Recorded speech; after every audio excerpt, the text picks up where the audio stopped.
বাণিজ্য মেলায় আপনাকে স্বাগতম।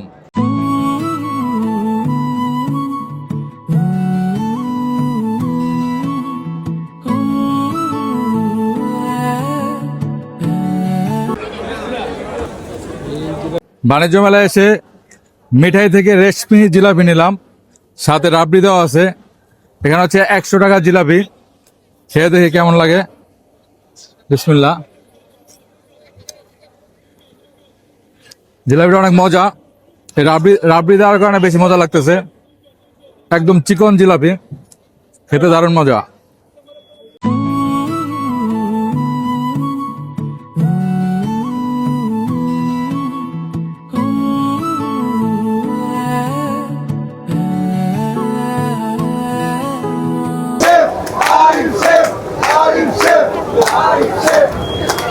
এবারে বাণিজ্য মেলার সবচেয়ে বেশি আকর্ষণ হচ্ছে তাদের এই চিকেন তান্তুনি ও বিফ তান্তুনি। এটা হচ্ছে টার্কিশ একটা রেস্টুরেন্ট, নাম হচ্ছে টার্কিশ রেস্টুরেন্ট ডোনার কাবাব। এখানে টার্কিশরা নিজের হাতে খাবার বানায়, সবগুলা শেফই হচ্ছে টার্কিশ এবং এখানে স্টাফ গুলাও টার্কিশ, কিছু কিছু আছে বাংলাদেশি। কাবাব থেকে নিয়ে নিলাম বিফ তান্তুনি, এটার দাম হচ্ছে 400 টাকা আর চিকেনটা 300 টাকা।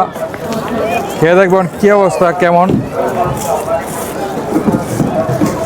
বিসমিল্লাহ।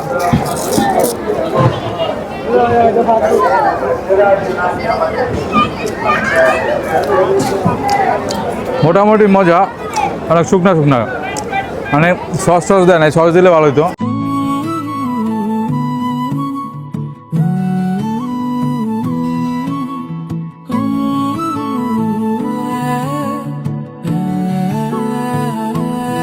সব সিজনে ঠান্ডা ঠান্ডা আম। আমি এখন আছি সেবয়ের খুব সুন্দর একটা স্টলের সামনে। তাদের এখানে আইসক্রিমের পাশাপাশি একদম আম মিল্কশেক ও ম্যাঙ্গো স্টিকি রাইসটা খুব বেশি ভালো চলতেছে। এই দুইটার দামই হচ্ছে 150 টাকা করে।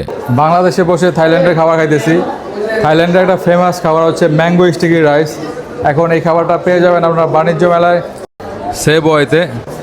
দেখতে অনেক সুন্দর লাগতেছে, আমি খেয়ে দেখি কেমন লাগে। ম্যাঙ্গো স্টিকি রাইস এটা থাইল্যান্ডে খুব জনপ্রিয় খাবার, থাইল্যান্ডে যে যায় সবাই এটা একবার হলে ট্রাই করে।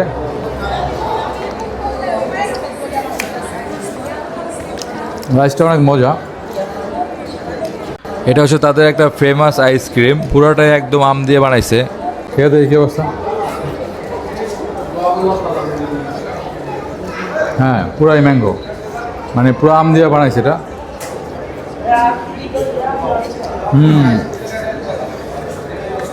অনেক মজা।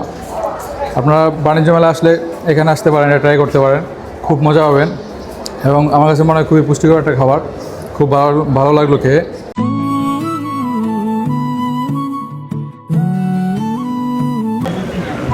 এখন চলে যাওয়ার সময় হয়ে গেছে। বাণিজ্য মেলায় আসলাম বিকালে, অনেকক্ষণ ঘোরাফেরা করলাম এবং অনেক কিছু ঘুরে ঘুরে দেখলাম, অনেক কিছু খাইলাম, অনেক মজা করলাম। তো মোটামুটি খুব ভালোই লাগছে আইসা এখানে। তো এখন চলে যাব। সবাই ভালো থাকবেন, দেখা হবে পরবর্তী কোনো ব্লগে, পরবর্তী কোনো ভিডিওতে। সেই পর্যন্ত সবাই ভালো থাকবেন, আল্লাহ হাফেজ।